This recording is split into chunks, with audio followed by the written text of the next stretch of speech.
I request the Chief Minister to move the resolution.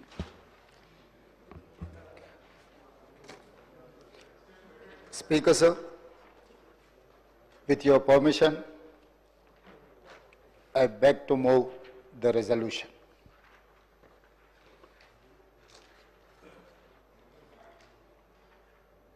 Lok Sabha నియోజకవర్గాల పునర్విభజన దశగా కేంద్ర ప్రభుత్వం చేస్తున్న ప్రయత్నాలు, అనుసరించబోయే విధానాలు, విధి విధానాలు, రాష్ట్ర ప్రభుత్వాలతో పారదర్శకమైన సంప్రదింపులు లేకుండా జరుగుతున్న కసరత్తుపై ఈ సభ తీవ్ర ఆందోళన వ్యక్తం చేస్తుంది. అన్ని రాష్ట్ర ప్రభుత్వాలు, అన్ని రాజకీయ పార్టీలు, భాగస్వామ్య పక్షాలతో విస్తృతమైన సంప్రదింపుల తర్వాత పునర్విభజన కసరత్తును పారదర్శకంగా చేపట్టాలని ఈ సభ కోరుతుంది. కేంద్ర ప్రభుత్వం నిర్దేశించిన లక్ష్యాలకు అనుగుణంగా జనాభా నియంత్రణ కార్యక్రమాన్ని సమర్థవంతంగా అమలు చేసిన రాష్ట్రాలకు పునర్విభజన శాపంగా మారకూడదు.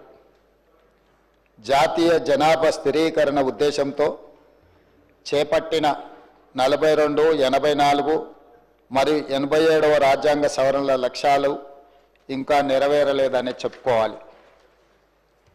జనాభా నియంత్రణ అమలు చేయడం ద్వారా జనాభా వాటా తగ్గిన రాష్ట్రాలు నష్టపోకూడదు. అందుకే నియోజకవర్గాల పునర్విభజనకు జనాభా ఒక్కటే ప్రామాణికం కాకూడదు. పార్లమెంట్ సీట్ల సంఖ్యను యథాతథంగా కొనసాగించాలి. రాష్ట్రాన్ని యూనిట్గా తీసుకొని ఇప్పుడున్న నియోజకవర్గాల సరిహద్దుల మార్పులు చేర్పులు చేయాలి. తాజా జనాభా లెక్కలకు అనుగుణంగా ఎస్సీ ఎస్టీ సీట్లను పెంచాలి. మహిళలకు రిజర్వేషన్లు కల్పించాలి.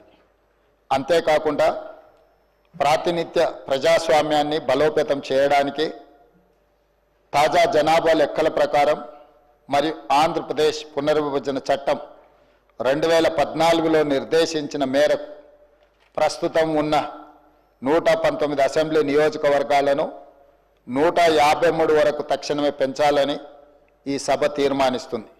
అందుకే అవసరమైన రాజ్యాంగ సవరణలను ప్రవేశపెట్టాలని ఈ సభ కేంద్ర ప్రభుత్వాన్ని కోరుతుంది. అధ్యక్ష,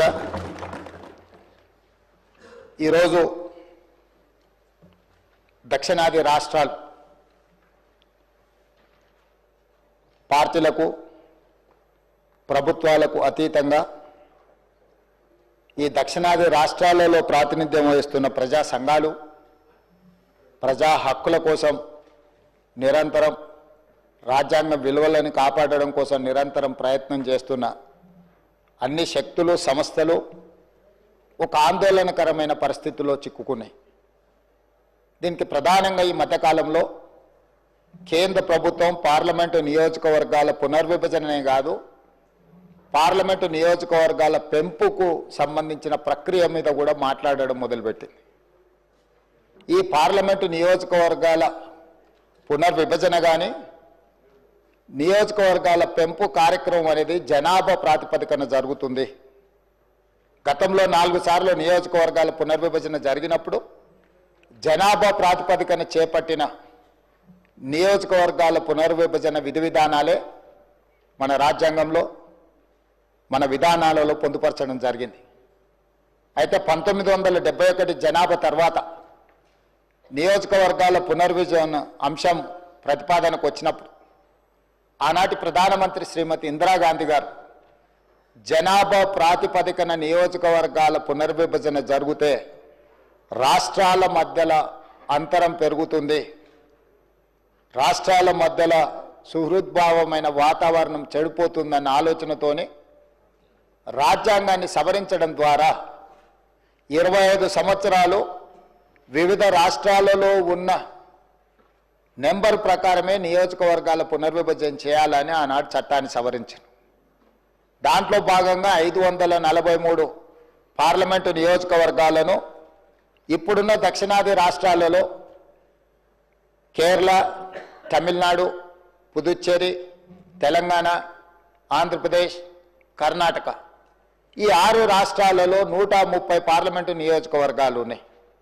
వాటినే రాష్ట్రాల యొక్క సరిహద్దును 2006 తర్వాత జరిగిన నియోజకవర్గాల పునర్విభజనలో ఆనాడు ఉమ్మడి రాష్ట్రంగా మనకు 42 పార్లమెంటు నియోజకవర్గాలను, ఈ ఉమ్మడి రాష్ట్రంలోనే 42 నియోజకవర్గాల సంఖ్యను కొనసాగిస్తూ ఇందులోనే జనాభా దామాషా ప్రకారము అదేవిధంగా ఎస్సీ ఎస్టీ జనాభా ప్రాతిపదికన నియోజకవర్గాల పునర్విభజన చేయడం జరిగింది. కాబట్టి 2009 ఎన్నికల్లో ఈ దేశంలో జరిగిన పార్లమెంట్ ఎన్నికల్లో 543 ప్రకారమే పార్లమెంట్ ఎన్నికల్లో నిర్వహించుకోవడం జరిగింది. ఆ 42 పార్లమెంటు నియోజకవర్గాలలో రాష్ట్ర